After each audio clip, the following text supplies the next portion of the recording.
Imagina una ciudad olvidada por el tiempo, donde las piedras guardan secretos que solo el viento se atreve a susurrar.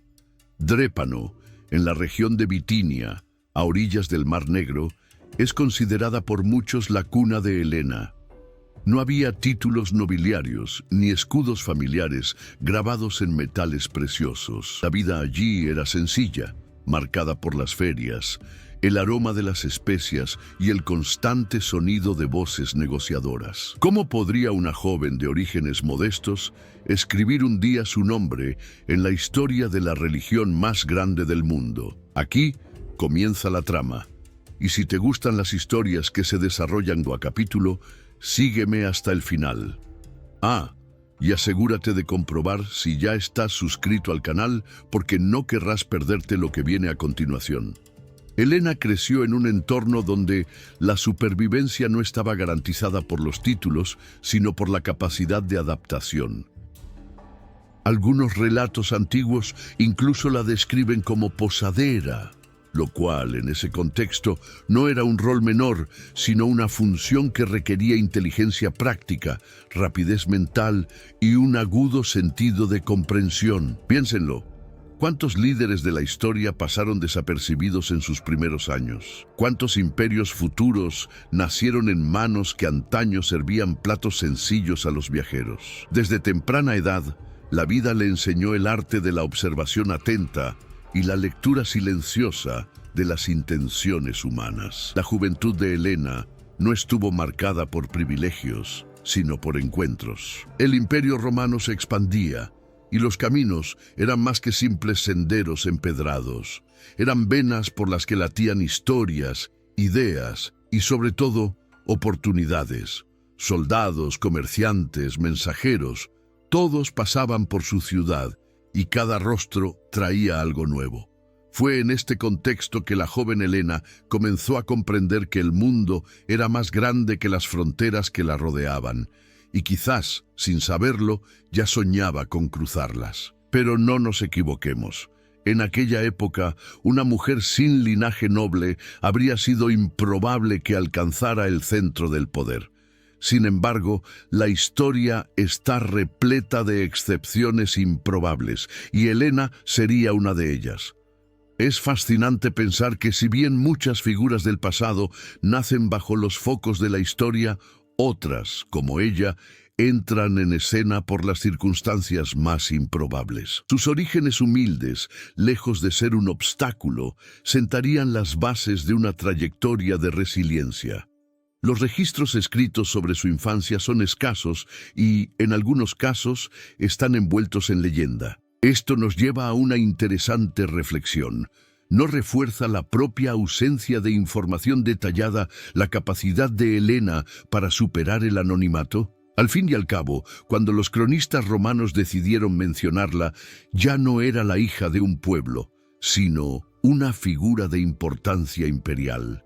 La ausencia de datos no es un vacío, es un silencio cargado de significado. La transición de Helena, de joven anónima a figura central en la historia del cristianismo, comienza precisamente con este contraste. Una vida sencilla, rodeada de limitaciones, es terreno fértil para la sorpresa.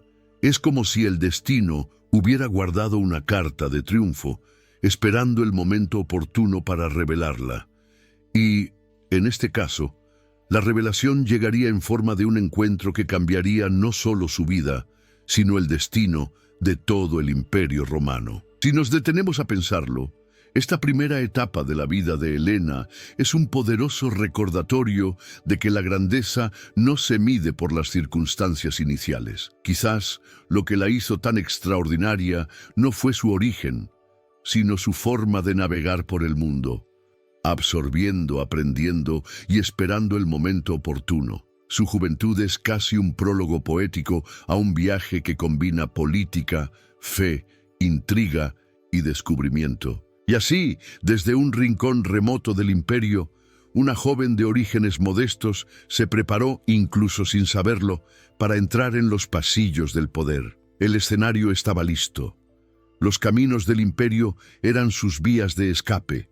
Los vientos traían noticias de guerras y alianzas, y la historia esperaba para arrastrarla al centro de su narrativa. Pero, ¿cómo se cruzaría exactamente con un hombre capaz de llevarla al trono? Aquí es donde la historia empieza a tomar impulso. Perfecto, pasemos al tema 2, del encuentro con Constancio Cloro a la maternidad de Constantino. Aquí está el desarrollo según tus pautas. La historia cambia de tono cuando Helena se cruza con un hombre llamado Flavio Constancio, más tarde conocido como Constancio Cloro. Era un general ambicioso y en ascenso, envuelto en los juegos políticos de un imperio dividido por intrigas, lealtades frágiles y guerras constantes. Pero antes de convertirse en emperador, era un soldado en constante movimiento, y fue en este cruce de caminos que conoció a Helena. Las circunstancias exactas de su encuentro no están claras, si en una posada, en un viaje militar o a través de conexiones sociales. Pero una cosa está clara, de este encuentro nació una alianza que cambiaría la historia. Curioso, ¿verdad? Una mujer sin título y un general prometedor unidos en una relación que, el origen de uno de los nombres más famosos del cristianismo. Helena no se casó oficialmente con Constancio Cloro, lo cual ya es un detalle extraño. Era, según todos los indicios, su compañera, lo que no disminuyó en absoluto la importancia de su vínculo. En el mundo romano, donde las convenciones sociales eran rígidas, una relación entre una mujer de origen modesto y un general podría haberse considerado improbable. Pero fue precisamente de esta unión que nació Constantino, el hombre que cambiaría el rumbo de la fe cristiana. Observe el contraste. Mientras las élites buscaban matrimonios estratégicos para mantener el poder, la unión de Helena y Constancio trajo al mundo un hijo que, sin planificación política, acabaría convirtiéndose en una figura clave en el futuro del imperio. El nacimiento de Constantino no fue solo el comienzo de una vida, sino el hito de un destino. Helena, incluso sin darse cuenta, traía al mundo a alguien que no solo vestiría la púrpura imperial, sino que también tendería un puente entre el poder romano y la fe cristiana, hasta entonces perseguida y marginada. Es como si la maternidad hubiera sido el vínculo invisible entre dos universos opuestos, la crudeza del imperio y la esperanza de la nueva religión. ¿Alguna vez has pensado en eso? Una simple maternidad que se convierte en un engranaje de la historia universal. Por supuesto, la vida de Helena junto a Constancio no fue sencilla. Él tenía obligaciones militares y políticas que implicaban constantes ausencias y viajes. La joven Helena tuvo entonces que lidiar con la responsabilidad de criar y educar a Constantino en medio de la incertidumbre. Este período forjó su fuerza, preparándola para las batallas que aún enfrentaría, no en el campo de batalla, sino entre bastidores de la vida imperial. Este detalle es fascinante. Mientras el general expandía territorios, Helena expandía los valores dentro de su propia casa. Con el tiempo, Constancio, presionado por las exigencias políticas, se separó de Helena para unirse oficialmente con Teodora, hijastra del emperador Maximiano. Fue un momento de ruptura, y muchos podrían haber pensado que la historia de Helena terminaría allí, oscurecida por las decisiones de poder. Pero, sorprendentemente, no fue el final, sino el comienzo de una nueva etapa. Incluso, ya no al lado del general. Su posición como madre de Constantino la mantuvo ligada al destino del imperio. Nada menos. Y aquí surge una ironía histórica que nos cautiva. La mujer sencilla, rechazada en nombre de la política, acabaría convirtiéndose en la figura más recordada de esta narrativa, mientras que muchos nombres poderosos de la época desaparecerían en el polvo de los siglos. Es increíble cómo gira la rueda de la historia, ¿verdad? El abandono social no disminuyó a Helena, sino que fortaleció su misión invisible, que solo se comprendería plenamente cuando ascendiera al trono. Constantino, por su parte, nunca olvidó la influencia de su madre. Creció rodeado de intrigas palaciegas, luchas de poder y batallas militares, pero Helena siguió siendo la guía de su vida. Esta relación madre-hijo trascendió las convenciones del imperio, creando un vínculo de lealtad que se reflejaría en el futuro. Y es aquí donde nos damos cuenta de algo fundamental. Sin Helena, Constantino difícilmente habría sido lo que fue. Por lo tanto, cuando hablamos de Constancio Cloro y Helena, no estamos simplemente describiendo un romance o una alianza fugaz. Nos encontramos en una encrucijada que dio origen a uno de los capítulos más impactantes de la historia de la Iglesia. Y la pregunta que queda es, ¿cómo pudo esta mujer, tras ser relegada y olvidada por el poder, regresar con tanta fuerza que se convirtió en una de las figuras más veneradas del cristianismo? Antes de responder, quiero que me digan en los comentarios, ¿conocían ya esta conexión entre Helena y Constancio Cloro o esta curiosidad les sorprendió? Cuando pensamos en el giro histórico que experimentó el cristianismo en el siglo IV, es imposible no ver a Helena como un hilo conductor de esta transformación. Ya no era la sencilla joven de Bitinia ni la discreta compañera de Constancio. Ahora era la madre de un emperador que tenía el destino de millones en sus manos. Pero el detalle más intrigante es que, según todos los relatos, su conversión al cristianismo se produjo de forma gradual, silenciosa, casi como si dejara que la fe se filtrara por las grietas de la vida cotidiana. Sin discursos públicos ni demostraciones de poder, Helena abrazó la nueva fe como si diera la bienvenida a una luz discreta pero irresistible. Es curioso imaginar el contraste. Mientras Roma aún conservaba templos dedicados a dioses antiguos, Helena entregó su corazón a una fe que había sido perseguida durante siglos. No era fácil ni seguro profesar esta creencia, pero se dejó transformar, y su influencia comenzaría a extenderse no solo a su vida personal, sino a las más altas esferas del poder imperial. ¿Cuántos emperadores antes de Constantino soñaron siquiera con legitimar la fe cristiana? Pues bien, fue bajo la atenta mirada e influencia de esta madre que el cambio comenzó a germinar. Me es aún más fascinante observar cómo se entrelazan la fe de Helena y la política de Constantino. No era simplemente una mujer devota que rezaba en silencio, sino una voz que resonaba en los consejos y decisiones del emperador. No sería exagerado decir que Helena fue una de las fuerzas más constantes que moldearon el espíritu de Constantino, haciéndolo receptivo a las ideas cristianas. Después de todo, ¿qué hijo ignora los valores que su propia madre le inculca? Más aún cuando esa madre demuestra una fe que va más allá de las palabras y se traduce en gestos de compasión y generosidad. Cuando Constantino promulgó el Edicto de Milán en 313, otorgando libertad religiosa a los cristianos, la influencia política fue suya, pero la inspiración espiritual tenía raíces más profundas. Es casi como si la fe de Helena se hubiera convertido en una semilla dentro de su hijo, creciendo hasta florecer en decisiones que cambiarían la historia. Pregúntese, ¿habría seguido Constantino este camino si su madre no hubiera irradiado este ejemplo de fe en su vida? Es difícil no ver esta relación de causa y efecto. Los testimonios contemporáneos describen a Helena como una mujer que no se conformaba con practicar su fe en privado. Ayudaba a los necesitados, apoyaba a las comunidades cristianas y poco a poco hacía pública su devoción.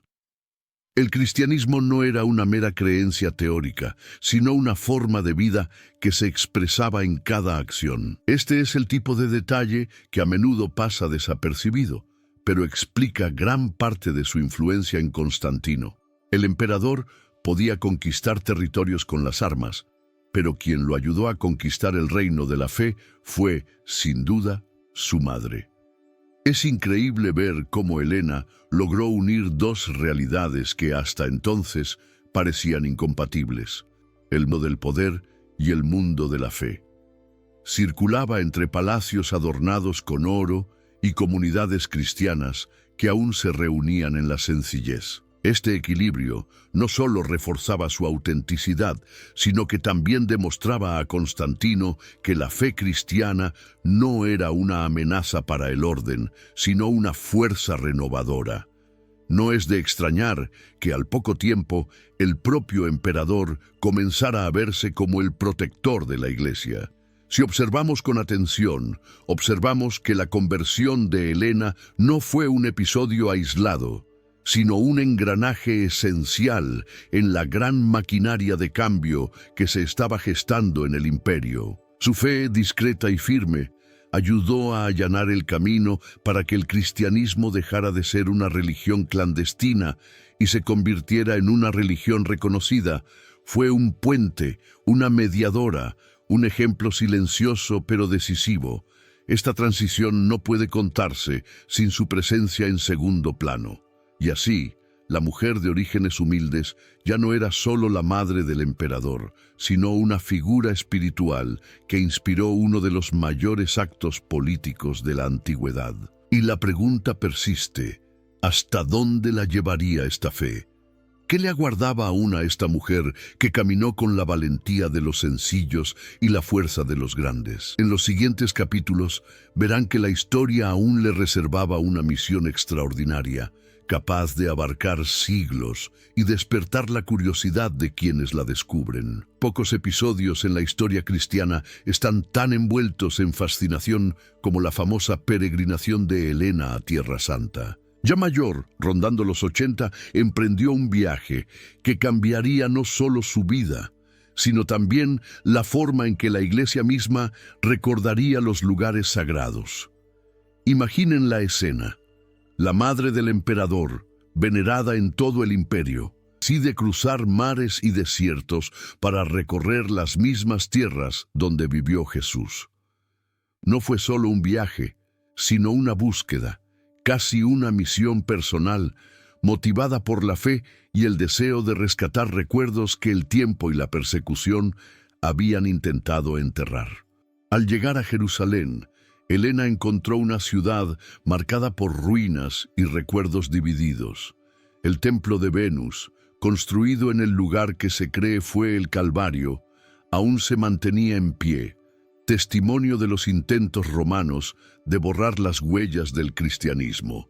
Para muchos era un simple detalle arquitectónico, pero para Helena era una señal de que necesitaba profundizar. Con autorización imperial, ordenó excavaciones, y a medida que se removía el terreno, el pasado comenzó a emerger ante sus ojos. ¿Quién podría haber imaginado que esa decisión cambiaría el curso de la devoción cristiana? Fue en este contexto que, según la tradición, surgieron los primeros descubrimientos de reliquias sagradas, no solo restos de estructuras antiguas, sino fragmentos vinculados a la propia pasión de Cristo. Y aquí está el punto culminante. Entre las reliquias encontradas se encontraban 3 cruces, preservadas bajo capas de tierra y silencio. Pero, ¿cómo podrían identificar cuál pertenecía a Jesús? El misterio aumentó la tensión, y no faltaron los curiosos ansiosos por saber el desenlace. Aquí es donde la historia adquiere proporciones casi cinematográficas. Se dice que ante la duda, Macario, obispo de Jerusalén, sugirió una prueba de fe. Llevaron a una mujer gravemente enferma a tocar las 3 cruces. 2 de ellas permanecieron intactas. Causada, pero al contacto con la tercera, la mujer sanó al instante. Para muchos, esta fue la señal definitiva. Habían encontrado la vera cruz, la verdadera cruz donde Cristo fue crucificado. Imaginen la escena, la emoción, las lágrimas, la convicción de estar ante el objeto más sagrado del cristianismo. No es de extrañar que este descubrimiento despertara la devoción popular y haya perdurado durante siglos como una de las grandes reliquias de la Iglesia. La emoción del descubrimiento no se limitó a este episodio. Helena, impulsada por su fe y el deseo de honrar los lugares sagrados, ordenó la construcción de basílicas que se convertirían en hitos del cristianismo. Entre ellas se encontraban la iglesia del Santo Sepulcro en Jerusalén y la iglesia de la Natividad en Belén. Cada piedra erigida era más que arquitectura. Era un testimonio de que la memoria de Cristo era imborrable. Y así fue como una mujer, en su avanzada edad, dejó grabados algunos de sus lugares más sagrados en el mapa del cristianismo. Es fascinante observar cómo esta peregrinación no fue solo un acto de devoción personal, sino también una estrategia espiritual y política. Al recuperar reliquias y construir templos, Helena contribuyó a consolidar el cristianismo como la fe central del imperio. Después de todo, ¿qué podía fortalecer más la fe de un pueblo que ver con los propios ojos el lugar donde Cristo nació, murió y resucitó? La fe dejó de ser una mera doctrina para convertirse en una experiencia concreta y tangible, accesible a los peregrinos. El impacto de este viaje fue inmediato y duradero. Las reliquias fueron llevadas a Roma, donde comenzaron a ser veneradas, y los templos construidos por Helena atrajeron a fieles de todo el mundo conocido. Es impresionante pensar que si hoy Jerusalén, Belén y tantos otros lugares son centros de peregrinación, en gran parte se debe a la audaz decisión de esta mujer de pisar la tierra de la historia sagrada. Un hecho curioso que pocos conocen. Fue por iniciativa suya que el concepto de Tierra Santa comenzó a ganar fuerza entre los cristianos. Así, la peregrinación de Helena culminó no solo con descubrimientos arqueológicos, sino con la construcción de una memoria colectiva que perduró generaciones. Aportó a la fe cristiana no solo reliquias y templos, sino una historia tangible, llena de símbolos que perduran hasta nuestros días. Y aquí radica la pregunta: ¿qué habría sido de la devoción cristiana sin este extraordinario viaje? Un viaje que demuestra que, incluso al final de su vida, Helena fue capaz de escribir capítulos inolvidables en la historia universal. La grandeza de Helena no se limitó al descubrimiento de la Veracruz, ni a las peregrinaciones que marcaron la historia de la Iglesia. Su vida fue también un ejemplo de servicio y compasión, expresado en obras de caridad que la hicieron recordada no solo como emperatriz, sino como madre de los pobres y defensora de los marginados. No se conformó con construir majestuosos templos. Se preocupó igualmente por llegar a quienes no tenían voz en el vasto imperio romano. ¿Se han parado a pensar alguna vez cómo una mujer en una posición de poder pudo aislarse en el lujo, pero eligió el camino de la misericordia? Helena dedicó recursos a liberar a prisioneros injustamente encarcelados, cuidó de viudas y huérfanos y ofreció asistencia a los viajeros que cruzaban los caminos del imperio.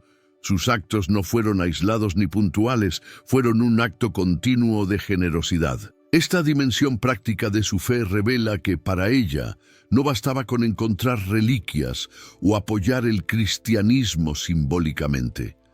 Era necesario vivir el Evangelio concretamente, encarnado en el cuidado de los demás. Curiosamente, sus obras de caridad fueron recordadas tan efusivamente como sus logros políticos y religiosos. Helena era vista como una mujer que no separaba el poder del servicio, y esta unión se convirtió en uno de sus mayores legados. Consideremos esto. ¿Cuántos líderes a lo largo de la historia utilizaron su posición únicamente para su propio beneficio? ¿Y cuántos, como ella, transformaron el poder en un instrumento de compasión? Esta pregunta, incluso después de tantos siglos, aún provoca reflexión. Entre sus acciones más memorables se encuentra su apoyo a las comunidades cristianas diseminadas por todo el imperio. Helena envió ayuda material, Impulsó la construcción de lugares de culto y no dudó en usar su influencia para proteger a los fieles. Era como una embajadora silenciosa de la nueva fe, viajando por territorios con sus donaciones y su cuidado. Y vean cómo esto se conecta. La fe que transmitió a Constantino se tradujo en políticas imperiales, pero también en prácticas personales de misericordia. Los templos que encargó no eran solo monumentos arquitectónicos, sino signos visibles de su devoción y generosidad. La Basílica del Santo Sepulcro, la Iglesia de la Natividad y tantos otros edificios no surgieron simplemente para señalar lugares sagrados. También funcionaron como centros de acogida, espacios de encuentro y esperanza para cristianos de todos los orígenes. Helena sabía que la fe sin comunidad está vacía y la comunidad sin lugar, dispersas. Otro aspecto interesante fue la forma en que Helena distribuía las reliquias sagradas. Al enviar fragmentos de la Vera Cruz a diferentes iglesias del imperio, creó no solo puntos de devoción, sino también lazos espirituales entre regiones distantes. Era una estrategia de unidad, de unir a los cristianos en torno a símbolos compartidos. ¿Han notado cómo esto resuena hasta nuestros días? Basta con visitar una iglesia antigua en Europa o en Oriente para encontrar recordatorios de estas distribuciones. El legado de Helena trascendió la idea de una emperatriz piadosa para convertirse en un modelo de liderazgo inspirado en la fe.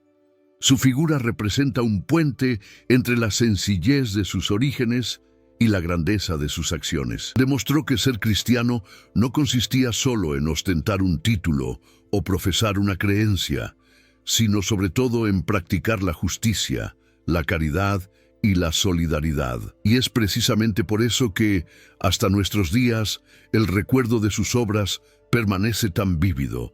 Al observar su trayectoria, nos damos cuenta de que el legado religioso de Helena no fue meramente institucional, sino profundamente humano. Las iglesias permanecen, las reliquias siguen siendo veneradas, pero las historias de su bondad son quizás lo que mejor revela quién era realmente. Y aquí radica la pregunta que une este capítulo. ¿Qué es más perdurable? ¿Las piedras erigidas en los templos o las vidas transformadas por el gesto compasivo de una mujer que entendió el poder como servicio? Genial. Concluyamos con el tema 6. Últimos años, muerte, canonización y culto como santa. Seguí exactamente la estructura que me pediste. 8 párrafos de 6 líneas, atractiva, estilo de mentoría y tono poético. Helena ya había vivido casi un siglo cuando comenzaron a escribirse los últimos capítulos de su camino.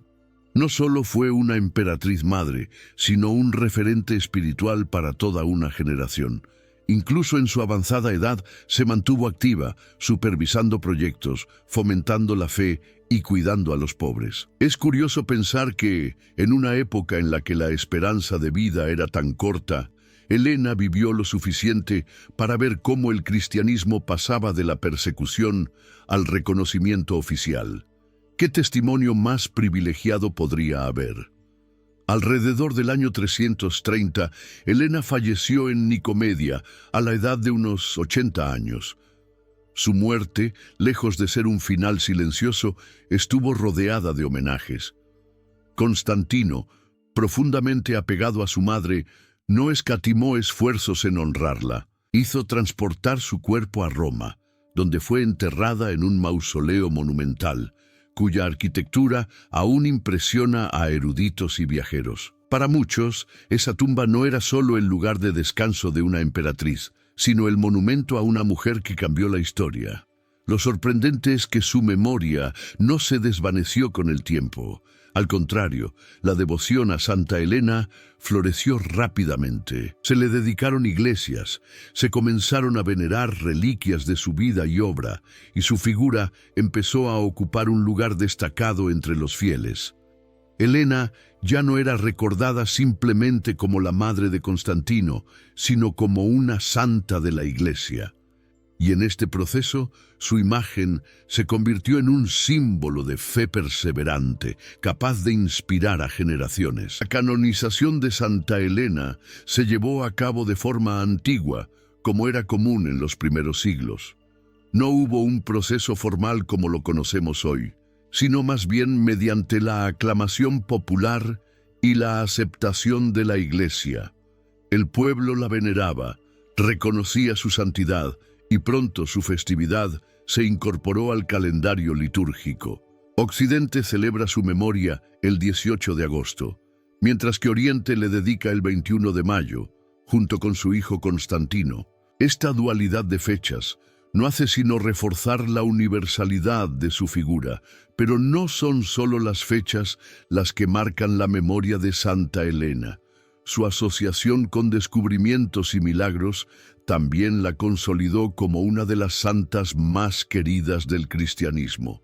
Numerosos relatos medievales le atribuyeron intercesiones milagrosas, especialmente las relacionadas con la protección de viajeros, el descubrimiento de objetos perdidos y la defensa de los pueblos cristianos. No es casualidad que siglos después se convirtiera en la patrona de los arqueólogos y de quienes buscaban reliquias. Su imagen trascendió fronteras y siglos, inspirando a reyes, papas, clérigos e incluso artistas. Pinturas, esculturas y mosaicos la representan sosteniendo la cruz, símbolo de su mayor descubrimiento. Para los fieles, no fue solo un recordatorio histórico, sino una invitación a una mirada concreta a la fe, con valentía y determinación. Al fin y al cabo, si una anciana logró dejar su huella en el mundo con tanta intensidad, ¿qué nos impide dejar la nuestra hoy? Es interesante reflexionar sobre cómo Elena permanece viva en la memoria no solo de quienes rezan en su nombre, sino también de quienes estudian su vida. Historiadores, teólogos y arqueólogos aún la estudian, redescubriendo detalles, interpretando símbolos y conectando su biografía con descubrimientos materiales. Esto demuestra cómo su figura no solo se inscribe en el ámbito de la devoción, sino también en el de la curiosidad intelectual. Santa y figura histórica se mueve a caballo entre ambos mundos con igual fuerza. Y así, la vida de Elena concluye como un ciclo completo, desde sus humildes comienzos en Drépano, pasando por la maternidad que moldeó a Constantino, hasta una vejez marcada por descubrimientos, templos y milagros. Su muerte no fue un punto final, sino una coma que allanó el camino a siglos de veneración. Y aquí está la invitación. Cuando piensen en Santa Elena, véanla no solo como una emperatriz o la madre de un emperador, sino como una mujer que, con fe y valentía, escribió uno de los capítulos más hermosos de la historia cristiana. La historia de Santa Elena no es solo la biografía de una emperatriz o el recuerdo lejano de una figura del pasado. Es una llamada viva para cada uno de nosotros. Nació en la sencillez, recorrió los caminos de la vida sin imaginar que un día se convertiría en la madre de uno de los emperadores más poderosos de la historia, y aún así se mantuvo firme en su fe. Cuando todos veían el cristianismo como una amenaza, Elena ya lo veía como la verdad. Cuando muchos dudaban del poder de la cruz, ella la buscó con determinación. Y cuando parecía que el mundo antiguo se rendía a la idolatría, Elena construyó templos al Dios vivo. Su vida es un espejo que demuestra que la grandeza no nace de un título, sino de la fidelidad al llamado de Dios. Lo más impresionante de Elena es que su fuerza no provenía del trono, sino de la fe. Su imperio no se construyó sobre piedras y ejércitos, sino sobre gestos de amor y devoción. Cada viaje que hizo, cada iglesia que fundó, cada reliquia que veneró, fue la expresión de un alma que deseaba dejar como legado no solo oro y poder, sino la certeza de que Cristo es la verdadera riqueza. Al recordar su viaje, nos damos cuenta de que Elena no vivía solo para sí misma, sino para el pueblo, para la iglesia, para las generaciones venideras. Hoy, Al contemplar su figura representada en iconos y mosaicos, sosteniendo firmemente la cruz, comprendemos que esta imagen es más que un recuerdo histórico, es una invitación para que todo cristiano, ante sus luchas y desafíos, no pierda de vista la fuerza que emana de la cruz. Una invitación también para nosotros a ser constructores de templos, no solo de piedra, sino templos vivos en el corazón de cada persona a quien tocamos con palabras de fe, con actos de caridad, con testimonios de perseverancia. Santa Elena nos enseña que la vida puede cambiar de rumbo en cualquier momento y que la fe puede florecer a cualquier edad. A sus 80 años no estaba demasiado cansada para evangelizar, ni demasiado vieja para soñar, ni demasiado débil para actuar. Al contrario, sus últimos días fueron los más fructíferos, los más extraordinarios, los más significativos. Esto nos recuerda que nunca es tarde para empezar, nunca es tarde para recomenzar, nunca es tarde para servir a Dios con valentía y dedicación. Por lo tanto, al concluir esta historia, el mensaje sigue siendo claro. Tengamos la valentía de vivir nuestra fe como lo hizo Elena, sin miedo a las críticas, sin temor ante las dificultades, pero con la certeza de que cada acto de amor construye la eternidad. Que carguemos la cruz no como una carga, sino como una victoria. Y que, así como ella transformó su vida en un testimonio, transformemos nuestra historia en un signo de esperanza para el mundo.